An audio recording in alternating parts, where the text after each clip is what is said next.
pompa bensinnya udah lemah. Oh, pompa Atau bensin. pompa bensinnya kotor. Oh. Jadi coba dicek pompa bensinnya dibersihkan untuk sementara. Atau kalau punya alat ukur tekanan bahan bakar bisa diukur. Seharusnya dia 3,5 bar.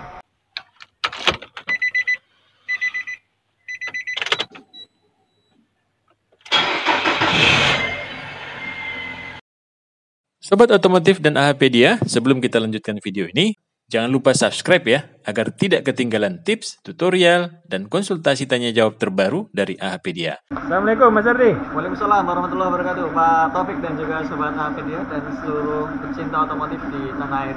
Bisa dibantu? Mas Ardi, Ya. saya lihat di YouTube kita banyak pertanyaan Ya, dan saatnya kita menjawab. oke Pak. Ya, ini berarti edisi keempat Mas Ardi. Keempat ya. Ya, keempat kita akan menjawab beberapa pertanyaan. Mudah-mudahan memberikan masukan dan tambah wawasan buat kawan-kawan yang memiliki mobil dan kawan yang bertanya. Oke. Mas Ardi, kita mulai pertanyaan pertama ya. Pertanyaan pertama dari Bapak Kusnadi. Bertanya tentang Mas Ardi, kalau mobil keluar air dari knalpot netes Oh ya. pada saat awal dinyalakan, bagaimana itu keadaannya? Oke, Pak Kusnadi, untuk Nissan Serena C24 Iya, ataupun benar. mobil yang selainnya, memang beberapa di pagi hari dia mengalami ngembun ya. Kenapa hal itu terjadi? Karena ngembun itu kan terjadi ketika di satu sisinya itu dia mengalami hangat, di sisi yang lain dia mengalami dingin. Oh. Ketika pagi hari, biasanya di luar knalpot itu dia dingin, kemudian dari dalam knalpot dia kan panas. Iya, Maka benar. di sana akan terjadi embun ya. Embun. Terjadi embun, kemudian dia akan mengeluarkan air. Sebenarnya ini normal. Tapi kalau debitnya dia banyak, itu bisa jadi masalah juga. Oh, Bisa gitu. juga sebelumnya dia mengalami overheat, kemudian dia mengalami kelengkungan di silinder headnya sehingga air masuk ke ruang bakar. Ya. Ya, ketika pagi hari sulit dihidupkan, maka dia terjadi kelengkungan sebelumnya. Ciri-cirinya gitu ya? Ciri-cirinya seperti itu. Jadi ada beberapa penyebabnya, diantaranya adalah sulit dihidupkan. Loh, kenapa kok sulit dihidupkan ya? Karena memang airnya itu tadi masuk ke ruang bakar, sehingga di dalam ruang bakar tadi campuran bahan bakar dengan udaranya tidak 100%, di sana ada airnya. Plus ada air ya? Iya, sehingga sulit nyala. Oh, Nah, baik. kalau udah kayak gitu, biasanya warna asapnya itu lebih pekat. Oh iya, biasanya kan kalau itu agak putih biasa aja Mas Iya, ya, kayak betul. uap air ya. Ya, selagi dia asapnya nggak pekat, Ah. kemudian dia keluar air, nggak ada masalah. Oke, baik. Lanjut Mas. Ya, Mas Ardi, Eva saya bunyi denyit di sambungan knalpot dekat Evalia. mesin. Oke. Evalia ya. Pada tekanan tertentu dia bunyi ya. dan memang masalah dari dulu dan beres sudah pernah ganti katanya. Dan masih garansi. Ya. Memang informasi dari beres hanya bisa dibersihkan. Apakah ada hal lain untuk memperbaiki Ya, kondisi tadi? siap. Bunyi berdenyit pada knalpot, terutama sambungan, memang sering terjadi di kendaraan ini Pak ya, apapun itu ya. Oke. Terutama dia ketika gini Pak Taufik, sambungan itu dia kan ada bautnya, Ya, kemudian benar. di antara baut itu ada pegasnya. Ketika pegas dan bautnya ini tadi dia berkarat, maka dia bisa saja mengalami bunyi karena getaran. Oh. Gitu. Nah, bisa dilakukan perbaikan yaitu dengan cara mengganti bautnya dan juga pegasnya. Atau mungkin bisa juga seperti yang tadi bapaknya bilang pernah dilakukan pembersihan di dealer, itu bisa juga. Oh, gitu. Nah, nanti kalau dia sudah nah kenapa bisa berkarat? Hubungannya tadi. Pertama ketika dia dihidupkan itu kan ada embun, Pak. Iya, Nah, benar. embunnya itu bisa jadi dia keluar Oh, melalui tidak hanya dari belakang ya. tidak hanya Dari di celah-celah belakang, ini di juga. celah-celahnya itu tadi bisa keluar air juga. Nah, itu Siap. bisa mengakibatkan karat karena knalpot dari besi.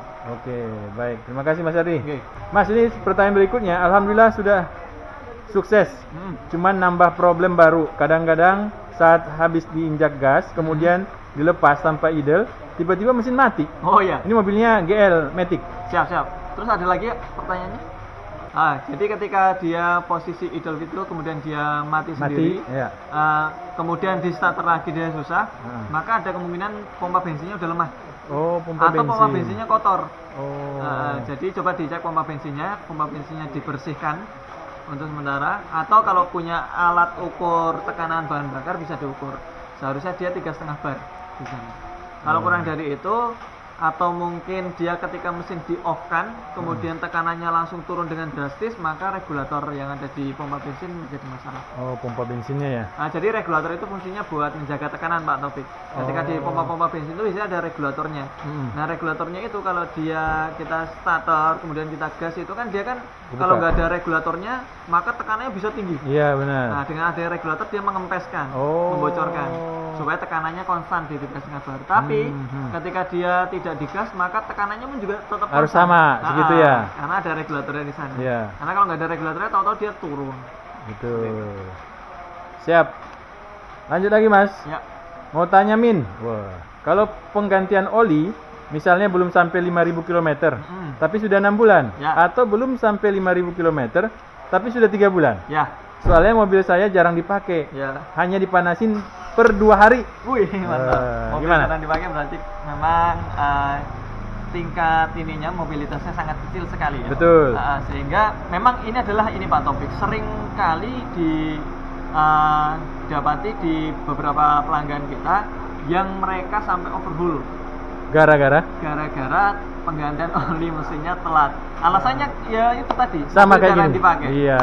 Jadi perlu diketahui teman-teman sekalian bahwasanya oli sendiri ketika sudah dipakai dia memiliki expirednya ya. Makanya Expired, ya. beberapa bengkel itu menyarankan untuk 3 bulan sekali ganti oli, 6 bulan sekali ganti oli, karena memang pengalaman yang pernah didapat di bengkel itu sendiri.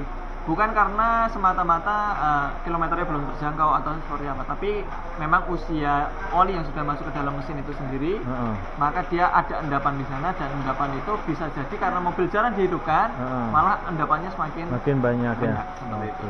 Nah, sebaiknya memang rekomendasi kalau mobil semi sintetis menggunakan oli tersebut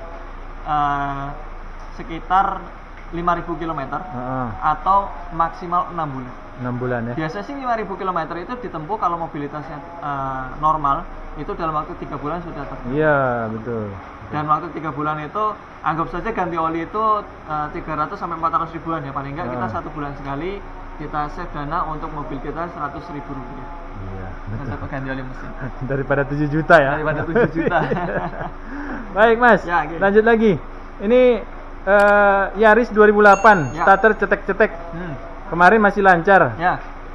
Itu switch dinamo atau apa Mas? Ya, Yaris 2008. Jadi bisa jadi banyak faktor Pak. Relay, kemudian ada dia punya solenoid starter, Oh iya, soalnya atau ya. mungkin gigi pinion yang masuk ke flywheelnya. Betul, Jadi dicek itu semuanya. Nah, nanti atau mungkin aki. Oh iya. Atau aki ngedrop bisa juga Pak. Ah. Jadi aki ngedrop itu juga bisa. 4 poin ini yang kita perhatikan. Oke. Tapi bisa dimulai dari yang pertama ya Mas ya? Aki dulu. Aki bisa. dulu ya. Aki dulu terus. Aki dulu, nanti solenoidnya atau relaynya atau mungkin bendiknya masuk ke arah flywheel. Oke, baik. Lanjut lagi Mas. Assalamualaikum Mas Ardi. Salam kenal dari saya Pak Bambang dari Malang. Wih, Pak Bambang. Iya. Halo Pak Bambang. Pertama, makasih Mas tutorialnya. Semoga menjadi amal jariah kelak. Amin. Amin ya rabbal alamin. Mas mau tanya, kalau mau ganti oli matic plus filter, Ya, olinya Pajero, lansiran 2010, ya. kapasitas sampai berapa liter ya? Oke. Dan metode flashingnya itu apa memang perlu? Ya. Dan cukup dengan membuka selang karet yang menuju ke radiator? Terima kasih. Siap. Kalau untuk Pajero sendiri kita belum menangani Pak, tapi Ya. paling enggak untuk kapasitas oli mendekati 8 liter kurang lebih nih. Kalau dilihat dari dia punya cc mobil hampir mirip dengan kayak Navara dan Oh, sejenisnya. Navara ya, betul. Nah, tapi poin bahasan di sini adalah yang cara penggantian oli tadi, Ya.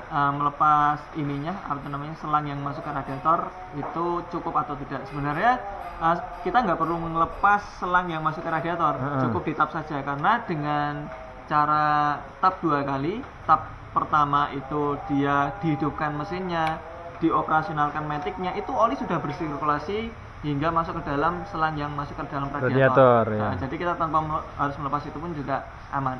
Nah, nanti efeknya apa kalau misalnya kita ngelepas itu, seumumnya kita mengembalikannya tidak kencang atau mungkin selangnya itu dia sudah rapuh, Betul. malah justru menjadi PR. PR lagi bocor ya. Jadi nanti malah bocor. Sebaiknya dengan cara tap aja, kemudian dikuras, kemudian diisi oli baru. Kalau misalnya mau flashing, maka dihidupkan, dioperasionalkan sebentar untuk maticnya, mulai dari RD 12, kemudian nanti di tap lagi, kemudian dimasukkan lagi, itulah jauh lebih aman. Oke, baik Mas Ardi. Lanjut lagi Mas. Ya. Ini pertanyaan banyak ini Mas, ada 3. Iya, iya. Om, request Ya. tips membeli T31 yang 2,2000 ya? Ah, 2000 dulu. Terus yang kedua, apakah T31 2000 CVT bisa di remap? Ya. Yang ketiga, apakah bisa upgrade speedometer T31 yang belum facelift ke yang sudah facelift? Ya, oke. Siap, yang pertama review 2000 cc untuk yang T31. T31, Kita ya. sudah memimpikannya Iya, itu benar. Sobat Taufik ya. Tapi Betul. memang unit itu tersebut belum ada. Tapi paling nggak kita sedikit memberikan sedikit permasalahan yang terjadi di T31 T31 ya. cc. Ya. Ini sebenarnya permasalahannya nggak fatal. Ah. Tapi memang sering terjadi. Pertama, karet boot drive shaft-nya Oh. itu dia sering sekali sobek ya. Kita Sobek. pernah buatin Iya, ini, Pak, ya. benar kemarin. Untuk tutorialnya penggantian boot drive shaft.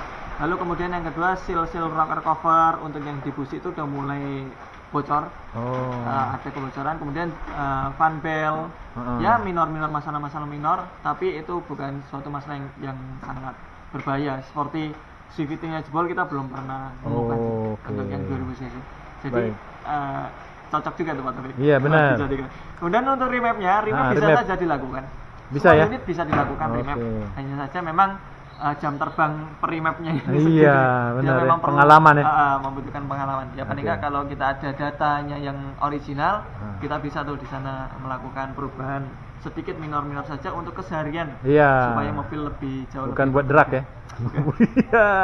Baik, nomor 3 Mas apa? Itu yang 3 apa Pak? Speedometer. Speedometer. T31 facelift dan yang belum Yes, facelift. Speedometer sebenarnya bisa-bisa saja, tapi sepertinya dia punya harnessnya Pak. Oh. Harness, kemudian BCM-nya yang berinformasikan itu memang sedikit berbeda, sehingga kami sendiri belum pernah melakukannya, gitu. Dan dashboardnya pun juga berbeda, sehingga mungkin bisa saja dilakukan, tapi begitu banyak yang harus diganti, sesuaikan lagi ya. Mendingan unitnya ditukar. Iya betul.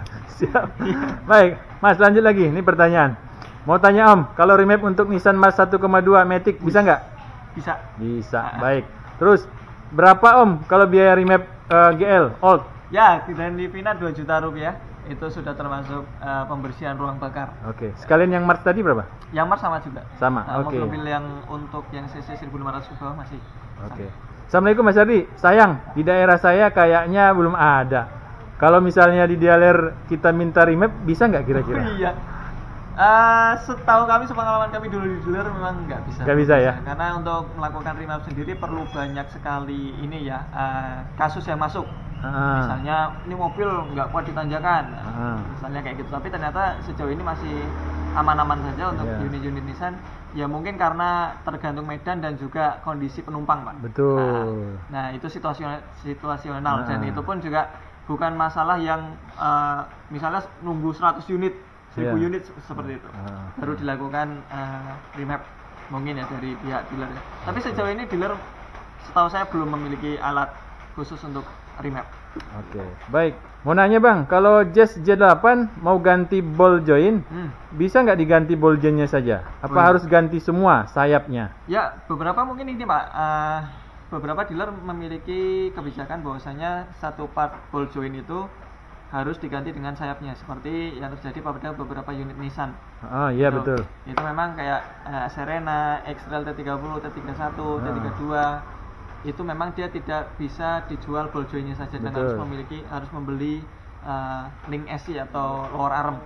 Tapi perlu diketahui bahwasanya ada aftermarketnya. Mungkin untuk yang Jazz G8 ini pasti ada untuk aftermarket ya. Dan itu bisa diganti ball jointnya saja. Hanya saja catatannya entah dia ori atau tidak. Iya benar. Baik Mas, ini pertanyaan terakhir Mas. Oh ya. Mas Ardi, mobil saya GL L10 AT. Yang saya tanyakan, apakah ketika memakai fitur OD, lampu indikator OD off menyala, posisi tuas persneling apa boleh selain di D? Soalnya ketika kita memakai fitur tersebut, bila dari 2 ke D, gigi 3 dilompati sehingga ada hentakan seperti setengah kopling dan RPM langsung drop. Jadi ibarat mobil manual dari 2 langsung pindah ke 4. Minta pencerahan. Ya siap. Jadi gini Pak, untuk penanya ini, jadi memang OD off itu hanya bisa digunakan di D. Jadi OD off itu adalah fitur untuk gigi 3 Pak sebenarnya. OD off itu kan dia nggak mungkin bisa ke 4. Benar, hanya dibatasi di 3 ya. Ya, 1 itu dibatasi di 1, dia nggak akan pindah ke 2, 2 pun juga gitu, hanya 1 dan 2. OD off hanya 1, 2 dan 3, nggak akan pindah ke 4. Jadi pertanyaannya tadi, ketika dia Di OD 2. off itu di selain di D, Iya. bisa atau enggak? Memang nggak bisa, hanya bisa di D. Nggak ada manfaatnya Nggak begitu ada ya. manfaatnya. Di D itu dia fungsinya untuk mengunci sampai dengan D3. Karena kalau 2 berarti dia dikunci di 2, nggak akan bisa ke 3 dan ke 1 kan? Bisa ke 3 dan hanya bisa 1 dan 2. Oh gitu. Dua Turun itu bisa. kan, turun bisa. Oh. Tapi dia lebih dari 2 nggak akan bisa. Oh. Gitu. Nah, tadi pertanyaan berikutnya, kalau dia ada hentakan, Ya. bisa jadi dia oli transmisinya kurang, Ah. atau mungkin bisa jadi dia solenoidnya dia terlambat pindah, atau bisa jadi kampasnya udah mulai tipis sehingga dia terjadi putarannya sangat tinggi dulu, baru dia mau berpindah. Oh, iya. Nah, jadi untuk ini perlu pengecekan lebih lanjut. Baik, Mas Ardi, terima kasih sudah menjawab beberapa pertanyaan teman-teman di YouTube. Ya, Mudah-mudahan sama-sama, bermanfaat ya. ya, insya Allah bermanfaat. Oke, baik. Nanti kita tunggu lagi kawan-kawan yang ingin bertanya, silakan tinggalkan komentar di AHpedia. Ya. Insya Allah kita akan membuat edisi selanjutnya menjawab pertanyaan kawan-kawan semua. Oke, Pak. Baik, Ya. terima kasih Mas Ardi. Terima kasih. Assalamualaikum warahmatullahi wabarakatuh. Waalaikumsalam warahmatullahi wabarakatuh.